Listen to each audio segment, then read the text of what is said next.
This one is probably the card that was the hardest to stay away from this guy's effect, because everyone was posting about this one. It's a new Overframe from Beyond the Brave, and there was infinite hype about this card, I feel like. And it was really difficult to not read it because it was everywhere. But yeah, this guy is new. This guy is in Beyond the Brave, and it's really, really hyped. So let's take a look at the world's greatest gallant thief. Level 10 Wind Warrior effect monster, 2500 attack, 2000 defense. If you control no monsters, you can tribute summon this card face up by tributing monsters from your hand and or your opponent's field. You can only use one and the first and second effect of this card's name each once per turn. Wait, so this is... Okay, hold up. Before I even read the effects. This is Lava Golem, but it goes on your side? Yes? Okay, dude. It's Lava Golem and it goes on your side. And it has other effects. Are those downsides or upsides? When your opponent activates a card or effect in hand, grave, or banishment, and this card was normal summoned, quick effect, negate... What? Negate that effect if you do destroy that card? Okay, that's not a downside. What the... During the battle phase, quick effect, you can reveal your entire hand, change all opponent's monsters to defense position. Okay. I mean, here's the thing. I agree with you guys. This card is crazy. There's a lot to this. I'm now realizing there's a lot we need to talk about. Let's go one by one. Because you guys are saying something crazy right now. You guys are saying like, oh, 1,000 years of Habakiri. This card is theoretically usable going first, because you could tribute 2 monsters from your hand to normal summon this.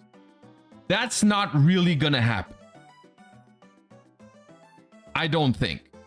I don't think there's going to be many decks that are gonna main deck this card. Maybe I'm wrong about this. There could be decks where you play this in the main deck. One example could be Clown Crew.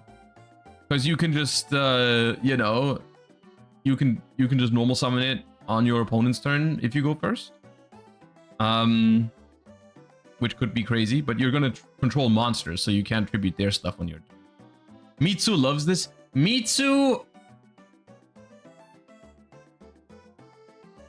Yeah, Mitsu probably main decks this card. Mitsu is probably like the one exception where this card actually has use cases going first, and you're going to just like...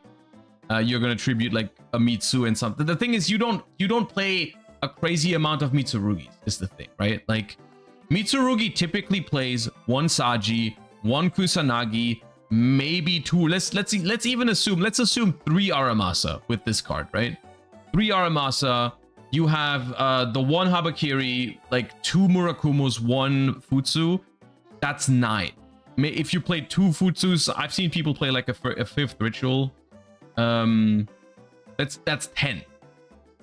That is 10 cards that you can pair with this card. And in order to make it really broken, you'd have to draw 2 of those plus this. And it has a lot of bricking potential still. It has a lot of bricking potential if you go first, because if you draw this, 1 monster and like 3 spells, it's just not gonna help.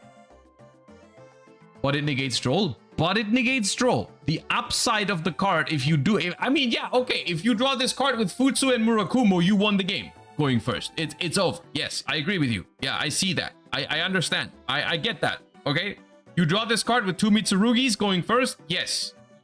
It's insane. You get 2 searches and it's free and you have a negate before you start playing. Yes. Yes, it's broken if that happens. If that doesn't happen, it's pretty bad.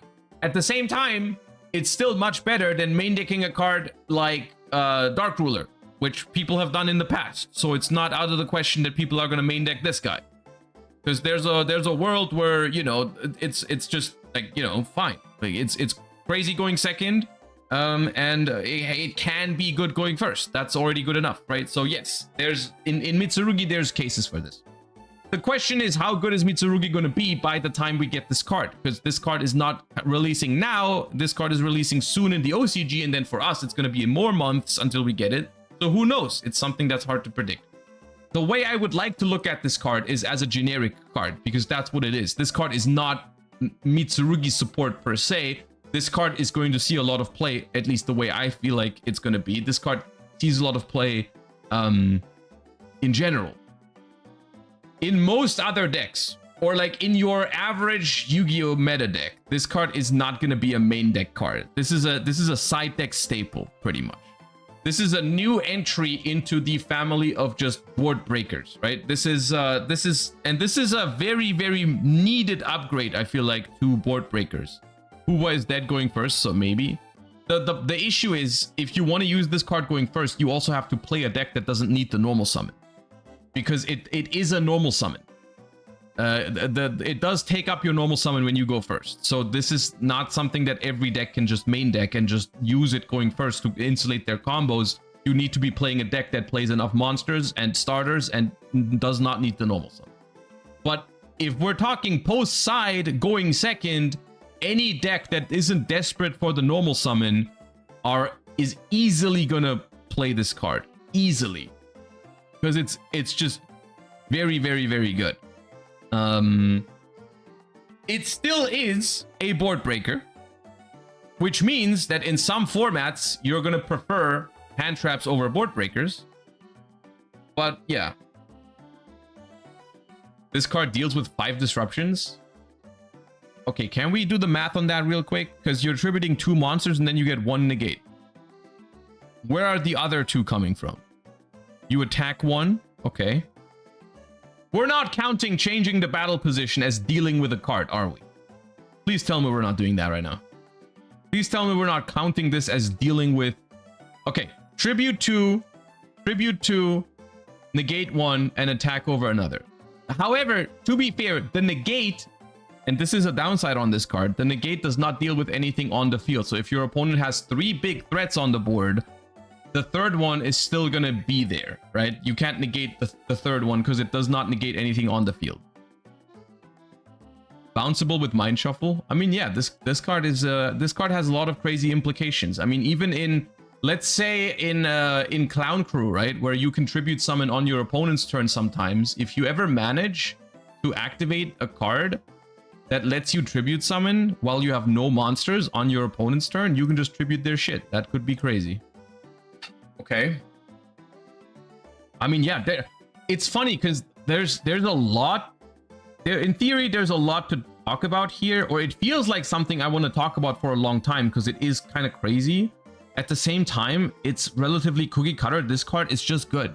I mean, people to this day still play cards like Lava Golem and Sphere Mode, and this card is miles ahead of those cards.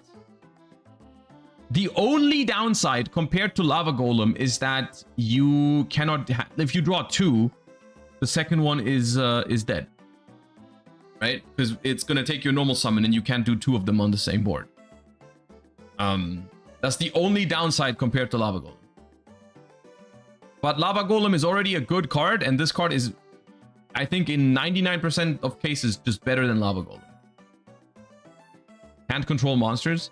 Sure, yes. For some decks, that's gonna make a difference. Like if your deck has Bestials or like Blitz Click, where you have turn 0 plays sometimes, Vanquish Soul, yes, true. You know, there's other things to take into account. If you have, for example, in Vanquish Soul is another example with the attributes, you know, Fedralis Harmonia, yes. There's a couple of things to keep in mind. Yes, the not controlling any monsters is something that is a restriction that sometimes is going to matter and sometimes it's going to force people to play other cards. In general, and I want to use this as an opportunity to talk about this, I am happy about what's happening in Yu-Gi-Oh right now. In terms of, like, I'm not arguing this card isn't crazy strong, because I think it is. This card is crazy strong. But I feel like what they've been doing recently is they've been giving, they are doing more, like, they're just doing a little more for the player going second. And I'm also including like the Mind Mirror Force that they did recently that we read that I thought was really awesome. And I really like the fact that these going second cards are not strictly just more hand traps, right? Because I feel like in 2023, 2024, we got like we just got a bunch of cards for going second that I didn't really vibe with that much. You know, we got like, oh, here's a Dominus Purge and here's a Dominus Impulse, and it's just like, yeah, okay, more negation hand traps, yay. It hasn't, for me personally, those cards don't really provide the kind of gameplay that I want to see. Like I want to see, I like board breakers more than hand traps is basically what I'm trying to say. So I am happy that they are giving us those. Do you like Spark? Spark is easily my favorite Dominus card because it's not a negate. Yes, I do like Spark way more than the others. Is this card fun to play against? You cannot interact with it. What do you mean? What do you mean when you say you cannot interact with it? I guess there is a couple people who think Super Poly is toxic because you can't respond to it. I personally don't feel about it that way. Like the way I feel about it is that Yu-Gi-Oh is usually at its best when cards resolve. So a card saying I resolve guaranteed to me is not a problem. Like I think negate your card gameplay is one of the worst things in Yu-Gi-Oh is when people just activate cards and the opponent activates cards that negate them. That to me that's not interaction. I don't think that's interactive at all. I think when cards just happen, I think that's okay. I don't really have an issue with it. Because what it means is if this card's in the format, if this card's everywhere, you just have to play around it and deal with it because you know it can happen. You can't just negate it. Right? It's not like, oh, my deck is weak into Lightning Storm, let me side Solemn Judgment type shit. That doesn't happen. It doesn't work like that. How do you play around this? You play a deck that can deal with two of the monsters being tributed. That's it. You can maybe end on one monster, so it's not even that easy for your opponent to summon it. You can have a deck that has like interruptions from the graveyard, interruptions from the spell trap zone, interruptions from hand. You can summon 3 monsters where all of them have some value. Or you can loop it out of their hand with Elf Note, whatever the cringe one is called. I guess that doesn't narrow it down. Which one the hand loops? Tinia. Yeah, you can snipe it with Tinia. I will say the one thing I'm not a fan of is this part. I don't know. Like, I would have been much happier if they put like a removal effect on it. Like, let's say if this card is tribute summoned, target a card on the field, destroy it or something like that. That I would have vibed with much more than, oh yeah, here's an Omni negate. Pretty much Omni, not entirely Omni, but pretty much. But I will forgive it because it's a going second card. I think here's the thing. The point in Yu-Gi-Oh's history where this card starts seeing play going first, I'm gonna hate it. Like, this card going first versus this card going second are gonna be two completely different stories. When this card happens going second, I think fine. If this card ever starts happening going first consistently, that's an issue. You know, like if this card comes out and Mitsurugi is still very dominant, and then Mitsurugi players start main decking this card, and they start their main phase by tributing like 2 rituals from hand and summoning a card that negates hand traps, like, that's not okay. So that's why I'm a little concerned about that effect, the negation effect. Other than that, I have no issues with this going second when it helps you, like when your opponent searches Ash to hand, because every second deck can now apparently do that. And you have a way to tribute their board and then negate the Ash so you can actually play the game. I'm okay with that. But if the player going first ever gets to consistently do this, that's kind of bad. This card also makes Toon less horrible to fight. Are you saying that because they cannot declare it with Mind Scan or whatever it's called because it doesn't activate? So it just happens? Is that why it's good against Toon? Yeah, I see that. This card plus Sheena is crazy going second. True, it's wind. You know, you're gonna return it to your hand and you can't use it immediately because you've already used your normal summon, but still, I mean, the fact that your Sheena is live right away is pretty good, yeah. True. Will Master Duel players lose their mind when Mind Scan hits Master Duel? I feel like everyone is losing their mind once that card hits the format. Like, people, from what I've heard, people in the OCG are really not vibing with Toon, and they typically, I feel like the OCG doesn't really have that much of like a complaining mentality. Like, I think the TCG is much more prone to this. Like, I think we complain more than the OCG. But even the OCG has been complaining about Toons.